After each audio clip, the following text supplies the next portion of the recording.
It is just past midnight East Coast time. I'm Scott Van Pelt. This is SportsCenter with you till 1 Eastern. The Dallas Mavericks on the board with a 103-94 victory. Luka Doncic, the star of the show, is always kind enough to stay through that commercial break with us. Thank you, first of all, for that, and congrats on the victory. The other night, that fourth quarter, Phoenix really, they really got away from you guys. And you said, I got to be better on defense, that's it. How much better, Luka, do you feel like you personally were on that end of the floor tonight? I think way better, I think they called some fouls. I don't think they were. It's a physical game. It's playoffs. Right. But I think not just me. I think the whole team play amazing defense. The energy was different today, and that's how we got to play every day. The biggest difference in this game, besides being home for you all tonight, well, how do you describe it, Luka? What felt different about this game? We play with pace and we play defense. When we get stops, we're a dangerous team. And like I say, if we play like this, every game we have a chance. Phoenix is an amazing team. They're number one team. It's going to be tough to beat them anytime, but I think we did our job great today. Obviously, you were carrying the load in Phoenix. Jalen Brunson goes for 28 tonight. How significant is it when you're getting that kind of contribution from one of your running mates? Yeah, he's been amazing, He showed today, and he's a great player. He's going to get paid this summer. And yes, we love him on this team. He's definitely going to get the bag. Last thought, Luka. The playoffs are about how teams respond, right? You all had to respond to Game 2. You did. A team as good as Phoenix will respond in Game 4. How do you, between now and Sunday, prepare for what they bring to the table? We just got to play the same game, man. Like I said, when we get stopped, we're dangerous, and we got to stay with the same energy. This crowd is amazing. They help us a lot. And we just got to play the same way on Sunday, whatever it is. It's Sunday. It's fine. It's Friday night in Dallas. Sunday, It's all good, man. It's all good. Everybody's happy in Dallas on Friday night. Go enjoy the evening, Luka. Thanks for stopping by. Congrats on the win. Thank you. Yes, sir. Thank you. Luka Doncic and the Mavericks get the victory.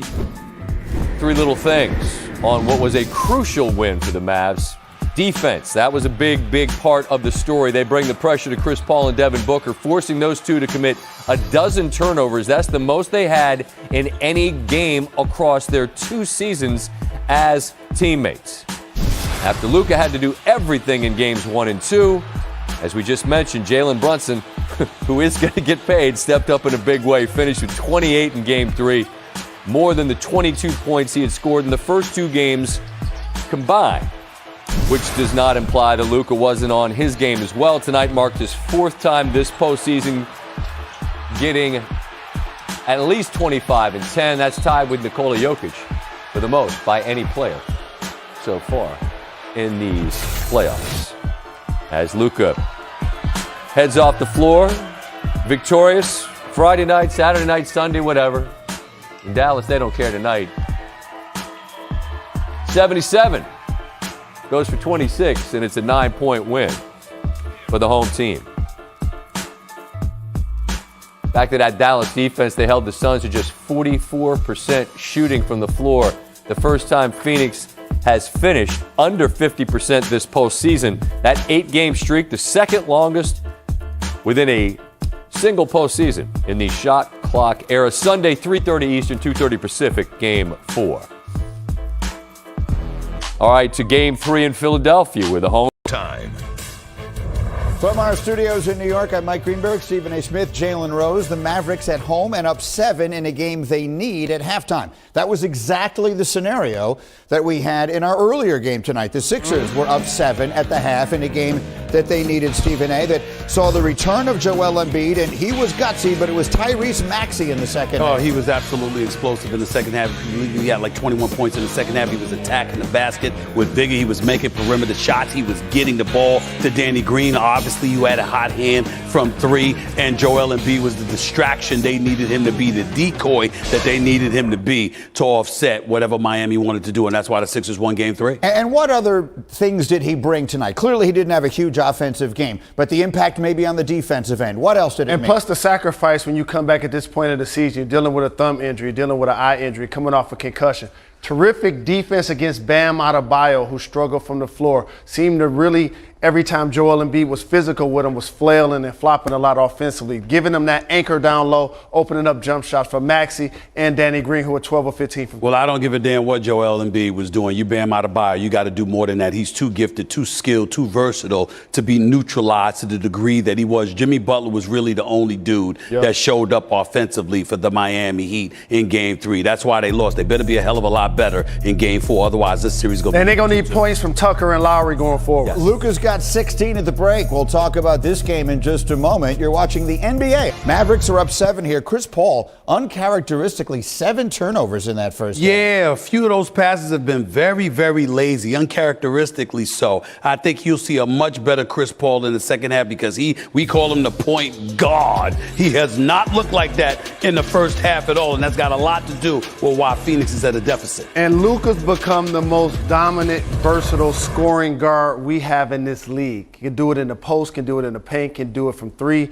can also make the teammates around him better, plus get rebounds. He's being guarded by Mikal Bridges and throwing him to the ground like a rag doll. I'm also seeing Dallas up their defensive intensity. Yes. They've been contesting every shot. Jason Kidd has been on them to be more active defensively. Guess what? You're not going to outscore this team. You got to shut some cats down. Can't have them out there doing what they want to do. And everything Phoenix has been doing outside of threes from the left corner has been difficult for them. I've been watching that. That's what we're going to see whether or not that continues in the second half. All right. So again, the Sixers made a series of it earlier tonight. We'll see if the Mavs can do the same in the second half. It's Chris Paul's 37th birthday. Hasn't been a great night for him so far. The second half is next on ESPN. I keep him turnover. I'm okay. I feel pretty good. Can you sort of take us through what the last 6 days has kind of been like for you? It was a struggle. Really because of the concussion and dealing with a bunch of symptoms. But I'm glad he went away, and I'm glad that I'm back. When did they clear, and when did you know you were going to be able to play? They cleared me yesterday, and today obviously it was about still feeling, seeing how I feel, especially after walking out yesterday. And so it was really about, just seeing the reaction and if there was going to be any sort of reaction or if I was going to have any sort of, still symptoms from the concussion, but it was fun. How much of a grind was it for you to get through the minutes tonight? It felt like you had a lot of energy early, and then you kind of were trying to catch your wind as the game went on. I didn't think I had a lot of energy, honestly. I was really trying to, really get through it. And kind of you just use my presence out there as a decoy. And then really, I feel like, what, I pride myself on is really defensively. And I feel like that's where, my presence is really felt on the defensive end. So that's really one of the main reasons why, playing